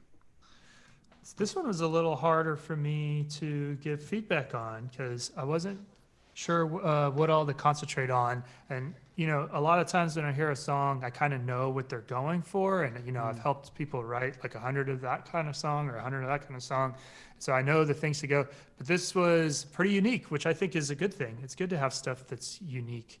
I do think that if you're going for a little more of that techno sound, to focus a little on the low end, the kick was cool, but it felt a little dry, especially at the beginning. Sometimes if you're going for like dirty techno, you can do some weird, like against the rules shit, like put in some low end reverb on the kick. Like if you're trying to make real dirty techno, they do that shit all the time. But it did feel just a little dry and disconnected in general with the drums. Like especially like one hat would have one reverb and another hat. They were really bright reverbs too. So a good solution for me when I'm trying to get my song to sound more cohesive is and I know E.R.N.E.S.T.O does this too, is I tend to like to use only one or two reverb buses to really keep everything sounding like it's in a similar room. That doesn't mean you can't use weird reverbs on one track here or there. But because this one felt a little disconnected, I would try and make it more cohesive using one reverb bus to keep it in a similar room. And then trying to get some bus compression there too. The other thing was, in terms of just big notes, that big lead at the top, that was kind of one note, and I love one note leads. If you listen to my music, they're called, I call them pedals. It's like a composition term. But I have stuff that holds one note all the time, but I don't just let it sit right here, you know, up in front in your face, because that's boring, right?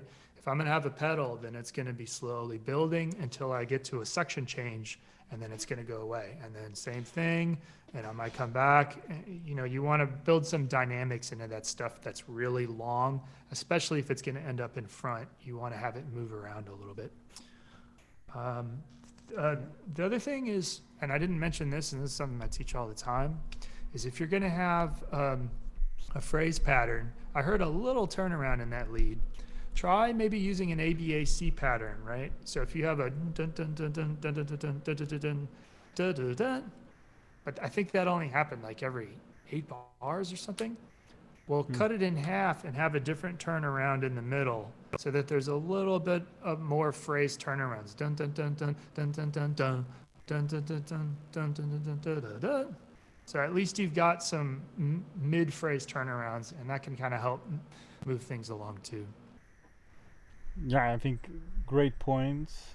On the mixing side, you took a lot of the production. I think all of the things that you said were more than I was gonna say.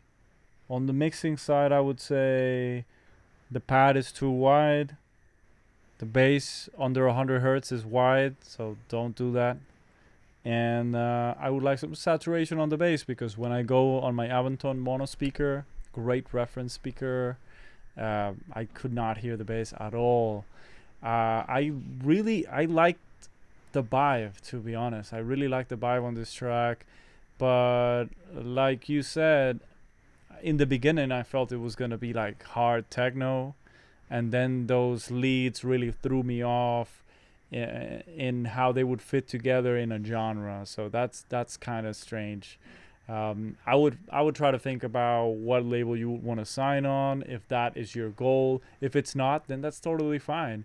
If it is, then you really got to see what you want to go for, because usually the kick tells me this is some style of track, and then the elements that you use on top definitely are not in that same style. Yeah, one other thing that I forgot about was at the end, that lead kind of comes alive, and then it goes into a major key, and I was like, whoa, this is kind of a cool evolution. I wish they'd hinted at that a little bit earlier. But then there were some things in the second drop where that idea kind of started to fall apart a little bit, and I was a little confused. and then my stream didn't listen much past that. But I think that's a cool way to evolve a track, is to have some evolution like that. But yeah, just trying to hone in on making sure things aren't too repetitive, and you have a little bit more movement in some of those long leads. Yeah. All right, let's go to the next one. If you want to check out the merch, again, got the BET. The World Tee is up. Broken English, shopbrokenenglish.com. Some of these tees are going to go off the store pretty soon because we're getting some new stuff in. So I usually try to switch them out. I don't want to keep everything going at the same time. So check them out. Super high quality, cheapest price. I could possibly put them on there and start a conversation. What up, Manolo, my boy? Good to see you. Manolo makes some amazing music, man. Looking nice and clear, Ernesto, new camera. Man, it's just always upping the level. Always upping the level. We're out here acting like we're part of one of those like stream houses or some shit like that. No, it's all good. Like, it's all been like sort of an evolution of getting the stream where I want it to be. I am a perfectionist in a lot of senses. So what camera is it? It's a camera, Which one? I'm not fucking saying that. Nah.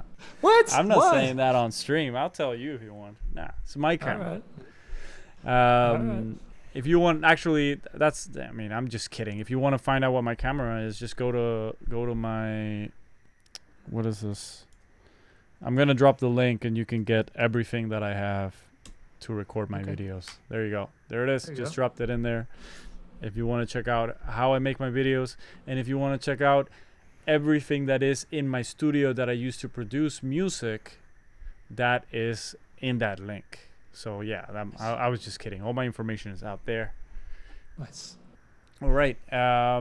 Let's hit play on this one. Yep. The last bar, stand up, whip. Let's go.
That was last bar with stand up.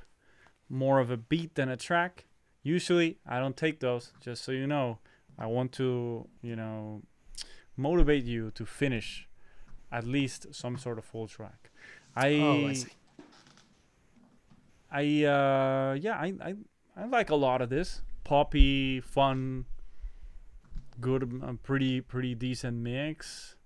I can't really get into it a lot, aside from I would have liked a little bit more of okay, like the progression is good, let's say, right? The progression is good, but when I think about what happened with the track, I do think a lot about so that's what I have in my head, and that vocal doesn't have any sort of, I didn't hear it being filtered in, filtered out. I didn't hear it being automated, and it just goes throughout. And because that happens, then the power of the drop really gets lost, because it feels like everything is washed together. So that would be my biggest point. What do you think? Yeah, I do agree that doing some automation on the. Oh, let me start from the beginning. I thought this was great, actually. I mean, 90% of what I listen for in a song is, does it have a hook? Like, does it have something that's catchy? And you had two hooky elements: the vocal, which I agree, it's a little poppy and commercial, but it's great for that. And I also thought the bass hook was pretty good. And in my situation, I thought the drop was good. Like, I was jamming to it. I do think there's an opportunity to use a little bit of automation. Yeah, a little bit of that space before the, you need that, especially in poppier tracks, no? When you got that hole and it's then you drop. Totally. That's a moment. If you don't have it, then it just rolls over. And a lot of people really don't understand that instead of adding more stuff, a lot of the time what you got to do is take stuff out. I mean, sorry I interrupted you. Go ahead. No. Go I ahead. think that's a good idea. A subtraction fill at the end, I think, could be good. I do think that if this is the kind of thing you're going for, I think this is an opportunity for even a bigger vocal if you want. You could actually put a legit vocal on. But if not, this sounds cool as an instrumental track with vocal chops. There was a chord stab in there that I thought you could pull some of the upper mids out a little bit with an EQ, or maybe even multiband the mids a tiny bit. And then the other big point was that I agree that this is kind of an unfinished structure, because I feel like you could carry that drop for a little significantly long. Well, how long was it? Yeah, I don't think we can get 48. into how it's arranged, because right now it's like an idea, I would say. Right. It's totally, but I think it's a great idea. But yeah, if you flesh that out, then you can add that vocal more and use some more vocal automation, kind of what Ernesto was saying. The other point was on that second drop, similar to one of the tracks we heard earlier, it kind of goes into this totally new space, and maybe it's because it's not written, but then it just goes totally dry, and there's these little dead kind of bip, bip, bip, bip. Not that the sounds aren't good, but they're very dry, and there's just all this dead space all of a sudden.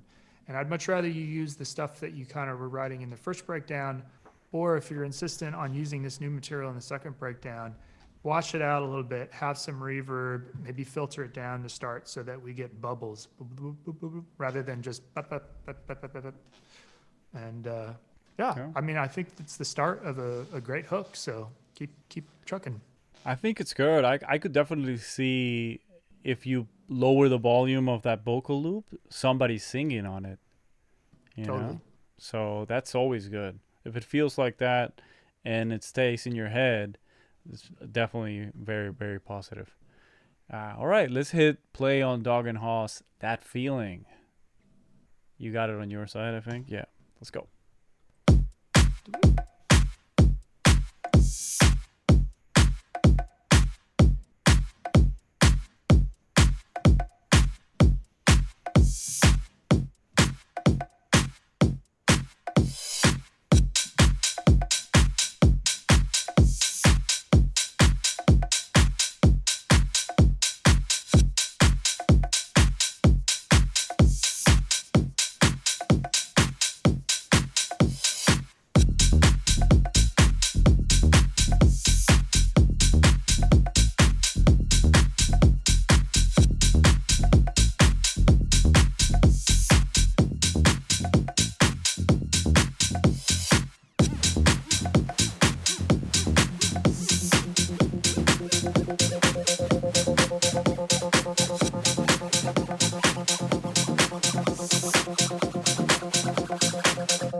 What's that thing called when you meet somebody and you feel like you're walking on a cloud?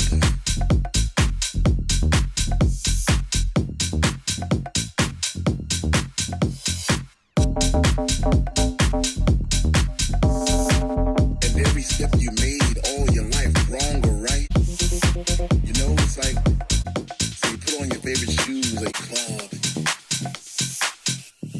It's a long line, but you don't care because you can hear the bump, bump, bump, bump, bump outside those doors. You can hear the bump, bump, bump, bump, bump outside those doors. You can hear the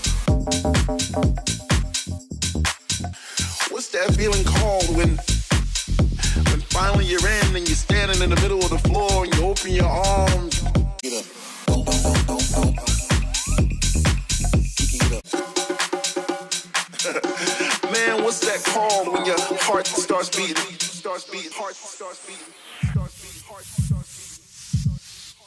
And all those people that are experiencing the same thing that you are experiencing at that moment in time.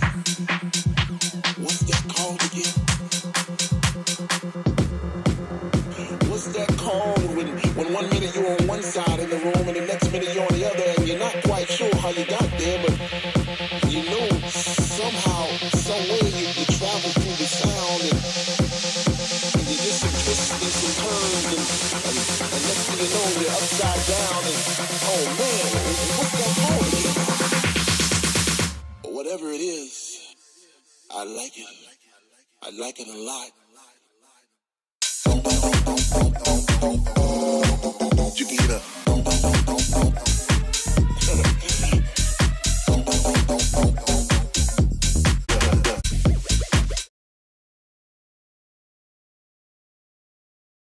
Let's fucking go. Let's fucking go. Yeah. Let's fucking go. Yeah. All right. We don't have the applause anymore, but this one definitely deserves a round of applause. This is the best track I've heard from Dog and Hoss. Really great stuff. Only a few comments, but I think this is really, really cool. Again, there's a big question here. Is that vocal yours? Has that vocal been used before? That's I can hear the warp on it. I'll bet it's a sample. Yeah, I mean, I'm sure it's a sample. okay, However, though. has it been used before? Has it been released on a popular track? That's a big question. Because if it hasn't, then this track is Big. definitely Yeah, been used totally. before. Big hit. All right, yeah. So that takes I have heard it before. that takes a lot out of it, right? For sure. That takes a lot out of it. If it has been used before and it has been made into a tech house track, then, well, that's the problem, guys. That's the problem. That's why I always recommend record your own vocals. Try to grab any sort of weird sample that nobody's used, and that will... Imagine putting all the work that you guys put into this track, and then somebody wrote in the chat that like Camel Fat has a track like this. Fuck, man, that means the track is dead, right? I hadn't heard it. No, Well, like John Summit used that deep end vocal, and that was a big vocal on Splice, but a bunch of people had already used it before he used it, and then it got, that thing went off on TikTok with the same sample, and I think that's a big part of why that song got so popular. Now, I agree with you. It's a weird situation. I wouldn't rule it out 100%. Dirty Bird won't sign it. Yeah, I'll just tell you that right now. Dirty Bird won't sign it just because of that. But that deep end was number one for quite a while. I mean, to be fair. Do you want to be number one or do you want to be remembered? That's the question right here. I don't know. He's doing pretty good. Okay, so here's the question, right? I really like what you did. Whatever. Somebody already used this vocal. Fuck it. I like the way you used the vocal. I like the way you implemented it with the track. Really, really great stuff. Only problem that I had with this track, I think the bass hit right where it needed to hit. The kick hit it right where it needed to hit. Now, sample selection on the hat and clap, not good. They were very harsh. They didn't feel warm. They didn't add anything to the track. So there, definitely just change out those elements. Much love to E.R.N.E.S.T.O for coming through. Big up, big up. Thank you for coming through. Appreciate it. Yeah, I gotta talk to her. We gotta have E.R.N.E.S.T.O back on for sure at some point. Okay, so aside from that, a little bit more drum progression recommended. A little bit more evolution of the vocal. I know you had it on the second drop, which I really liked. However, the easiest thing you can do to create a little bit of progression is grab that same vocal, chop it up, and put some pieces of the vocal here and there when you don't have the full vocal going, and use a crazy delay on it, anything, But honestly, great work. Best track you guys have ever made. So shout out. Drop a tequila bottle in the chat for Doug and Hoss, evolution, progression, getting everybody in this shit signed. Yes, let's do it. Don't Yeah. use famous vocals from Splice, please. All right? I don't care what John Summit does, man. John Summit, like, John Summit is in the studio with MK. You're not in the studio with MK, so don't do it. All right, what do you think? Yeah, man. I thought it was really well constructed. I wouldn't have thought that it was like a newer producer, or maybe they're not a new producer, but it sounded like an established producer for sure. I agree with almost everything Ernesto said. There were definitely some points where there was like a little glitch on the vocal where maybe you could have automated it. The big things that stuck out to me was it sounded like there was a warp on the vocal. It almost sounded like you were using Complex instead of Complex Pro. Double check that. I even will try and use repitch when I can, if it's in the right BPM. Since this is more of a talky thing rather than a singy thing, repitch might be the best fidelity choice for the warp. Also, I really liked the synth came in before the vocal and it was going don't. And I was like, oh, that's a really cool little background synth. I might pull a little mids out. But then later when I saw that the vocal was coming together, I was like, oh my God, that's super well implemented, like Ernesto said. However, it seemed like it changed from more of a background sound and it could have been a little bit more aggressive and up front. So that's something to consider. Maybe put a little click on it at the top or something, layer like a tiny bit of a cowbell or a hat just to get a click on it. It's just an idea. But I thought it was very well implemented. Great track. Yeah, man, good stuff. It's too bad. And Rob said, isn't a vocal by definition, isn't a sample by definition something that has been used before? That is 100% correct. However, it depends a lot on, has it been used in your genre, in labels that you want to be on, by people that you listen to or just play tracks from. So that's the thing. So can a sample have been used before in a DMB record in the 90s? Yeah, of course. Now, would I come out with a deep end track? No, I wouldn't. And I'm just giving you this recommendation because it had happened to me and before. I was, again, I mean, I think I don't know why I talk about Dirty Bird so much, but I had one of my first tracks was about to get signed, and they said, yeah, but this vocal has been used, and I could never make the track sound as good without the vocal, and it killed my track getting signed, which would have been like my first breakthrough. And from there, I was like, there is absolutely no way I am using a main vocal from Splice, from anything that has been used before. So I'd rather get something really out of pocket or record anything myself. I've recorded a lot of my vocals. I'm the vocal in Addicted. I'm the vocal in a lot of stuff. And sometimes some of the backing vocals, I'll record that.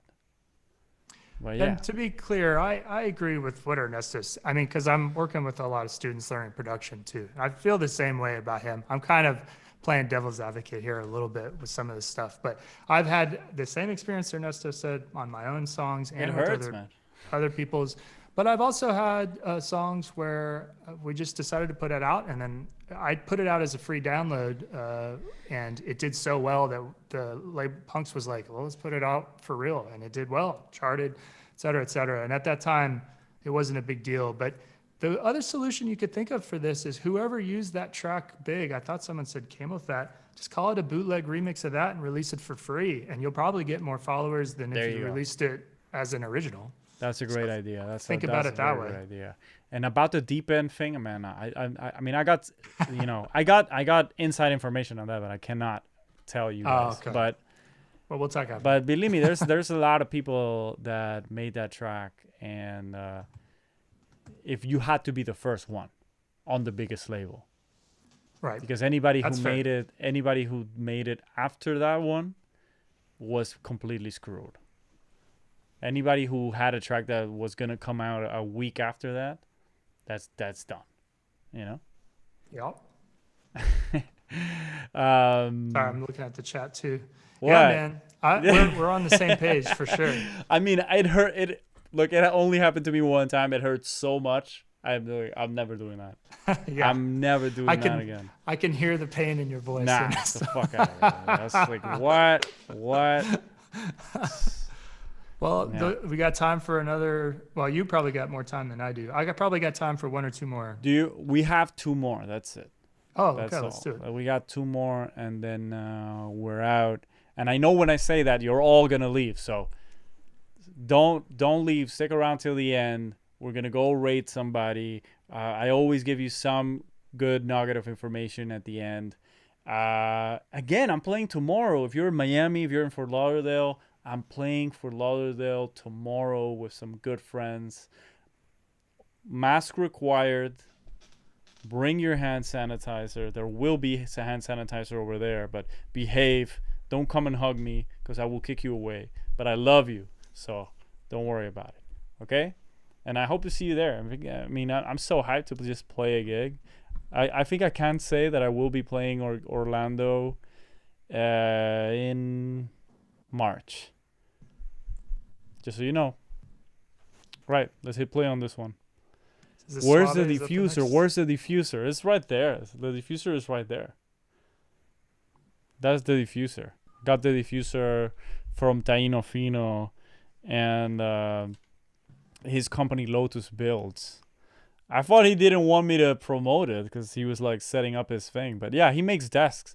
Really well made desks. And they're not, there's not that many desks, to be honest. There's like $2,000 desks or IKEA desks. So he's somewhere in between there. Good quality, good price. Definitely check him out. Let's hit play on this one. Let's go.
County of Kings is not the house. It's the whole Wild West. So when I yell out for Brooklyn, New York City, I want to hear always.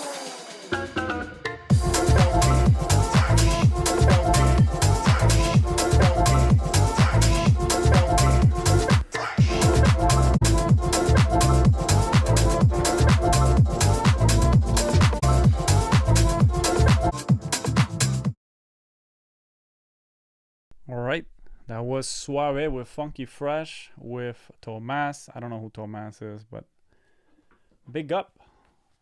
This is a fun one. Let me get the man back. We out here. What's up, man? Yo. What do you think? Yeah. So first thing that I'll say, and this actually could have applied to one or two of the other songs I heard earlier, is if you're building drums, what I recommend to my students is if you're going to use top loops, I definitely recommend trying to use top loops that only have one or two instruments in them, rather than using a loop that's got like 6 big instruments, especially if it's got a kick or a snare in there. And the reason for that is because as you start to sequence, even with some of the loopier stuff, loopier techie stuff like we're hearing here, kind of the Ibiza or some of the Tool Room stuff that's real loopy and layered, it's still better to have control over the individual elements, because when you want to pull something on a fill, you don't have to pull the whole clip. And I heard that a few times. Sorry, I'm downtown. Don't worry about it. I heard that a few times in this track and in other tracks where they try and pull, you're trying to make an edit, but you have to take out all 5 instruments that are in that loop at once. So it might be better to have a clap that's separate and then a couple other layers. Plus that way you have more control over how you build the arrangement rather than just sticking to the one loop the whole time. So that was just one little thing that kind of stuck out for me. I do think some of this kind of music is supposed to be a little loopy. It was a little loopy for my taste, personally. So maybe a little more automation here and there, or 1 or 2 more elements just to keep it moving along. But I realize that's kind of a automation as well. Yeah, I mean, look, I think that you can definitely be loopy with this sort of stuff. I don't know if you remember that point in time when Filter House was a huge thing, which I love. I love Filter House. I mean, I don't know if what I call Filter House is Filter House to you guys, because what people call minimal now is not minimal to me. So let's not get into that conversation. However, it would definitely benefit with some automation and doing a lot more filtering in and filtering out of those elements. Aside from that, I would say harsh frequencies. There are some harsh frequencies, some resonant frequencies. The hats are a little bit too loud. And also the biggest problem in this track, again, same thing as the other 2 tracks that I talked about. There's just too many long sustained elements in the loop and throughout the whole track in general. So there's no space. When there is no space, there's no dynamics. Your master isn't loud and it's not crisp. That's basically it. You can't have like a pad that is under that horn that is continuously going with 2 or 3 hat loops at the same time. That just creates a mesh of things and you'll never get a clear, hard-hitting track. So make your life easier on yourself and just, like Left Right said, take out a lot of the hits on those loops and just use the ones that are actually creating groove and adding something. Start muting stuff and figuring out if the thing that you muted is actually needed. Okay? But to be honest, I really enjoyed it. I like the idea. Just clean it up a little bit, reduce the sustain on a lot of stuff. Take out that pad thing in the bottom for a lot of the track, especially the drop. And you'll be there. Totally. Yeah, and using reverb as an automation could be your friend. Filter and reverb, especially for this loopy stuff, you can make it go a million miles if it just starts to get a little high passed or a little filtered, but add a little reverb at the same time, and all of a sudden you've got big changes. All right, let's go. This is the one, and then we're out. Last one. I just wanna thank Left Right so much for coming through, for staying on this long. This is crazy. I didn't even notice how long we've been going. This is wild and really out of place. So I'm sorry, man. No worries. And thank you so much for sticking around. Please make sure to go ahead and pre-order his latest release on In Rotation. please drop the link now and thank him for staying here for 2 hours, giving out all of this knowledge. Please, that's the only way we have to give back to these amazing producers that come through, and most people charge for this. Most people charge for submissions and charge for any sort of comments. So we got to be thankful and appreciative. So there goes the links. And if you want to follow my stuff, just go to my Spotify, follow my playlist. My baby is this playlist that has ghetto techno, ghetto house, and basically electro and acid breaks. I put so much love into that one. That's wild. I don't think I should, to be honest. But yeah, I dropped most of the tracks that I actually play out. They're there, real time. Let's hit play on this last one. Let's go. Let's do it.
So that was Lee Leprechaun with G Wave. Let's go to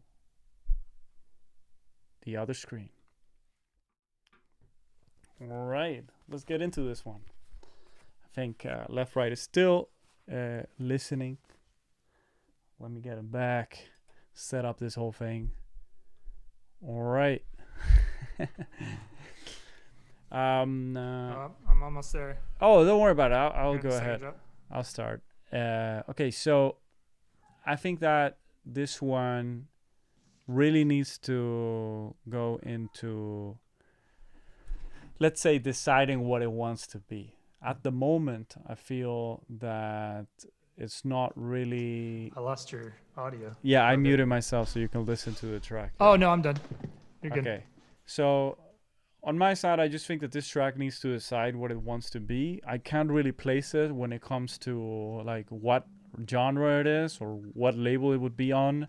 I really try to help as much as possible in getting you guys signed. So I give those, comments and suggestions. In the case of this one, I couldn't really tell you. And it also doesn't know what it is when it comes to what elements you need. Right? You have what is it, like 3 or 4 different layers? You have a lower bass, a mid bass, then the another thing, and then the lead, and it's all running at the same time, not really grooving together too well. I think that the idea is there. I could see this becoming something. However, biggest comment is reference. Let's reference. I'm going to shout out my YouTube channel again, and definitely go check out my YouTube channel. Go check out 7 crucial mixing tips, and go check out the video on referencing tracks and analyzing hits. I think is very, very key. You need to understand where things have to come in and come out, and you need to understand what elements you need at the same time. Put 5 tracks from the label you want to be on top, and start figuring out what those have and move on from there. Totally. Yeah, I definitely hear everything you're and Ernesto is saying for sure. So one way I might frame it is, I think actually I heard a lot of good writing techniques, and I think you're understanding how to do a structure. I heard, a breakdown. I heard a build. I heard a drop. And for the most part, you put a lot of the right elements in the right places. Just in terms of a lead versus a bass. I heard a call and response technique, which is a great compositional technique. But I do agree, style-wise, it may be a little all over the place. And I've said that a little in other tracks, and I want to say something positive about that too. That's usually something that comes when you're still learning what are the types of sounds and what are they associated with. It's hard. So It takes a long time. In some ways, it's okay. In some ways, these first, as you're first starting and you're writing your first tracks, you shouldn't even need to worry so much about that as long as you're getting some of these composition techniques down. And I can see that you're doing that. I agree with Ernesto. A lot of what needs help is kind of the production techniques. So, maybe what kind of samples or synths you're using and what style that may go with, and then also some mixing stuff. There was quite a bit of low end mud. And, for example, a simple production thing was, you've got a good buildup here, and you're playing the lead that you're about to drop into pretty full in the breakdown. And a real simple production technique that you're not taking advantage of is just thinning that out or only teasing little bits of it, not giving you the full exposition before the drop. So I would thin that out or just tease little bits of it, filter it, high pass it, band pass it, low pass it, whatever, so that when it comes in, okay, now we've got the big, here it is hook. So little tips like that. Ernesto's got a ton of stuff on his YouTube for sure. I mean, but I don't have that. I honestly, out of the videos that I have, I could have made like 100 videos. So it probably was not the best idea, but I just hate videos that go on for hours. So they're very, if I may say so myself, they're very good videos because they have a lot of pretty key information in like 10 minutes. So definitely go check those out. It does help a lot. Hopefully that helped out. Thank you so much to everybody that came through. So many new subs, so many new followers. Hit that follow button if you haven't already. And I think great tracks, right? Some really great tracks. No, that was cool. It was a nice mix of things for sure. I will see you in the Discord if you haven't already. I'll see you over there. Definitely the best thing you can do to speed up your production. Thank you so much, Left Right, for coming through. Definitely check out his productions. Definitely look him up at Left Right Music everywhere, right? Yep, that's right. I'm at E.R.N.E.S.T.O's Beats absolutely everywhere you can even think of. That's where I'm at E.R.N.E.S.T.O's Beats. Okay? This was fun, Ernesto. Thank you very much. I'm also excited about the tune we're working on. Oh yeah, I can't wait to get that one done and to show that one to you guys. So, what do you guys think? Shall we rate Dirty Bird? Why don't we just go ahead and do that? Let's head over there. Let's do it. Let's go rate Dirty Bird. Just say you're coming from the Broken English. Say you're part of the Broken English crew. Drop a monkey in that chat. Like let's just trash that chat with monkeys in honor of today's show. I will see you next week. Again, I know I'm doing the sad break set soon. It's been hectic these past couple weeks, so I will get that done. I will let you know as soon as I can. And if you're in Florida, in Miami, I'll see you tomorrow in Fort Lauderdale. Much love, brother. Thank you. Yeah, thanks, man. See you next time. Let's go.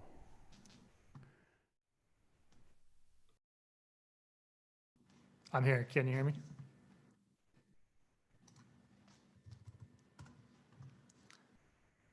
No worries at all, dude. Honestly, I kind of assumed it was going to be around 2 hours, so no big deal for me.